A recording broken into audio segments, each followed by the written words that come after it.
What's up everybody, it's Sebastian, and today we're talking about budgeting. Now I know what you're thinking, budgeting can seem like a chore, but it's actually a powerful tool that can transform your financial life. Look, I get it, budgeting might not be the most exciting thing in the world, but trust me, it's the foundation of a solid financial future. It's like building a house, you need a strong foundation to support everything else. Whether you're just starting out, or you're already making the big bucks. Knowing how to manage your money is absolutely crucial. It's not just about saving money, it's about making your money work for you. Now, you've probably heard of the classic 50-30-20 budget rule, right? This rule suggests that you allocate 50% of your income to needs, 30% to wants, and 20% to savings and debt repayment. It's a simple, straightforward way to allocate your income and make sure you're covering your needs, saving for the future, and still having a little fun along the way. It's been a go-to strategy for many people over the years, but here's the thing. Times are changing. The economic landscape is shifting and what worked in the past might not be as effective today. We're facing rising living costs, inflation is through the roof, and that classic budget breakdown might not cut it anymore. It's becoming harder to stick to the 50-30-20 rule when prices are constantly climbing. That's where the 60-30-10 rule comes in. This approach suggests allocating 60% of your income to needs, 30% to wants, and 10% to savings and debt repayment. It's a slightly more aggressive approach to budgeting, designed to help you stay ahead of the curve in today's economy. By prioritizing your essential expenses, you can better manage the financial pressures of modern life. In this video, we're going to dive deep into both of these budgeting strategies, compare their pros and cons, and help you figure out which one might be the perfect fit for you. We'll look at real-life examples and scenarios to give you a clear picture. So buckle up, grab your notebooks, and let's get started. Whether you're a budgeting newbie or a seasoned pro, there's something here for everyone. Let's make 2025 the year you take control of your finances. Alright, let's kick things off with the OG of budgeting, the 50-30-20 rule. This rule has been a cornerstone in the world of personal finance for quite some time now. This one's been around for a while and for good reason. It's a tried and tested method that has helped countless individuals take control of their finances. It was actually popularized by none other than Senator Elizabeth Warren, back when she was a Harvard professor specializing in personal finance. Her expertise and insights have made this rule a go-to for many. So, yeah, it comes with some serious credibility. When someone with her background and knowledge endorses a budgeting method, you know it's worth considering. The beauty of the 50-30-20 rule lies in its simplicity. It's straightforward and easy to understand, making it accessible for everyone, regardless of their financial literacy level. You take your after-tax income, that's important, we're talking about your net income here, not your gross income, and you divide it into three main categories: 50% for your needs, 30% for your wants, and 20% for savings and debt repayment. This clear division helps you prioritize your spending and ensures that you're covering all the essential bases. Easy peasy, right? But let's dive a bit deeper to really understand how this works in practice. Let's break down each category a little further, shall we? This will help you see how you can apply this rule to your own financial situation. Your needs are your essential expenses, the non-negotiables, the things you absolutely need to survive and function in society. These are the expenses that keep your life running smoothly.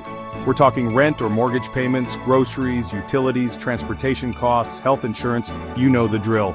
These are the basics that you can't do without. These are the things you absolutely cannot skimp on, and they should be your top priority when it comes to budgeting. Ensuring these are covered first gives you peace of mind and stability. Next up, we've got your wants. This is where you get to have a bit of fun with your money. Now this is where things get a little more fun. Your wants are the things that make life enjoyable and fulfilling. Your wants are the things that bring you joy, hobbies, entertainment, dining out, that new gadget you've been eyeing. Basically, anything that's not strictly essential for survival. These are the little luxuries that make life more enjoyable. This is your discretionary spending, and it's important to be mindful of how much you're allocating to this category. While it's great to enjoy your money, you don't want to go overboard and neglect other important areas. Finally, we have the savings and debt repayment category. This is crucial for your long-term financial health. This one's pretty self-explanatory. It's all about securing your financial future. By setting aside money for savings and debt repayment, you're building a safety net and preparing for the future. This includes things like building up your emergency fund, investing for retirement, saving for a down payment on a house, or paying down any outstanding debt you might have, like student loans or credit card balances. These actions help you build a solid financial foundation. Now, the 50-30-20 rule is a great starting point for budgeting, especially if you're new to the whole personal finance game. It provides a clear and manageable structure to follow. It's simple, it's easy to understand, and it provides a solid framework for managing your money effectively. This rule can help you develop good financial habits that will serve you well in the long run. But, and this is a big but, it's not a one-size-fits-all solution. Everyone's financial situation is unique, and what works for one person might not work for another. In certain situations, like if you live in an area with a high cost of living, that 50% allocated for needs might not be enough to cover your essential expenses. You might need to adjust the percentages to better fit your reality. Or if you're on a mission to pay down debt aggressively, you might want to allocate a larger portion of your income towards that goal. This flexibility allows you to tailor the rule to your specific needs. That's why it's important to remember that the 50-30-20 rule is a guideline, not a rigid set of rules carved in stone. It's meant to be adapted to fit your personal circumstances. You can adjust the percentages to fit your own unique financial situation and goals. The key is to make sure you're covering your needs, enjoying your wants, and saving for the future. The key is to find a balance that works for you and allows you to live comfortably while still making progress towards your financial aspirations. By doing so, you'll be well on your way to achieving financial stability and peace of mind.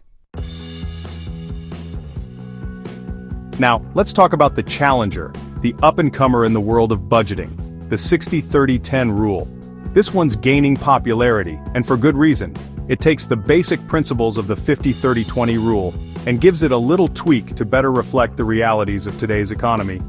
As I mentioned earlier, we're facing rising living costs and inflation like never before. Housing costs are through the roof, groceries are getting more expensive, and don't even get me started on gas prices. It's getting harder and harder to make ends meet, let alone save for the future. That's where the 60-30-10 rule comes in. It acknowledges that our needs might be taking up a larger chunk of our income these days, and it adjusts accordingly. Instead of allocating 50% to needs, this rule bumps it up to 60%, giving you a little more breathing room to cover those essential expenses.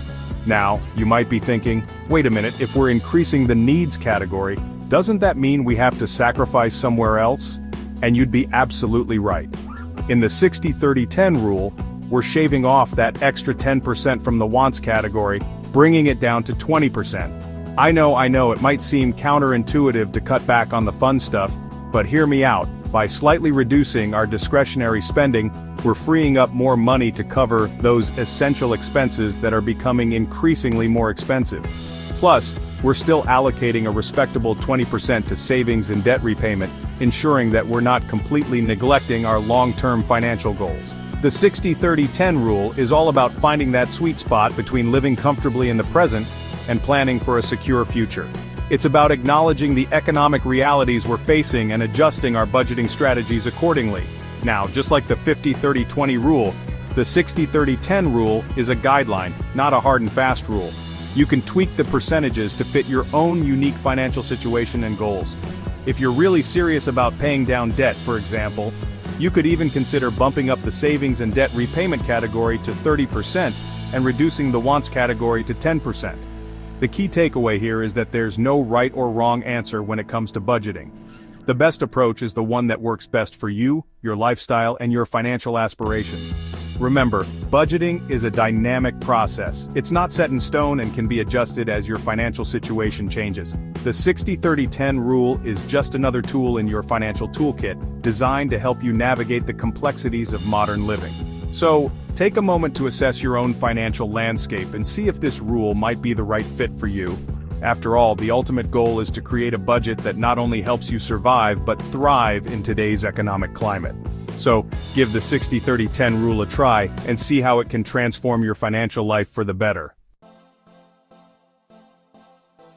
So, there you have it, the 50-30-20 rule versus the 60-30-10 rule. Both are solid budgeting strategies, each with its own strengths and weaknesses. The 50-30-20 rule is a great starting point, especially for beginners, while the 60-30-10 rule might be a better fit for those facing rising living costs or looking to prioritize needs and savings. Ultimately, the best budgeting method is the one that you can stick to consistently. Don't be afraid to experiment and find what works best for you. Remember, personal finance is personal. What works for your buddy might not work for you, and that's perfectly okay. Now I want to hear from you. Which budgeting rule do you prefer, and why? Let me know in the comments down below. And as always, thanks for watching.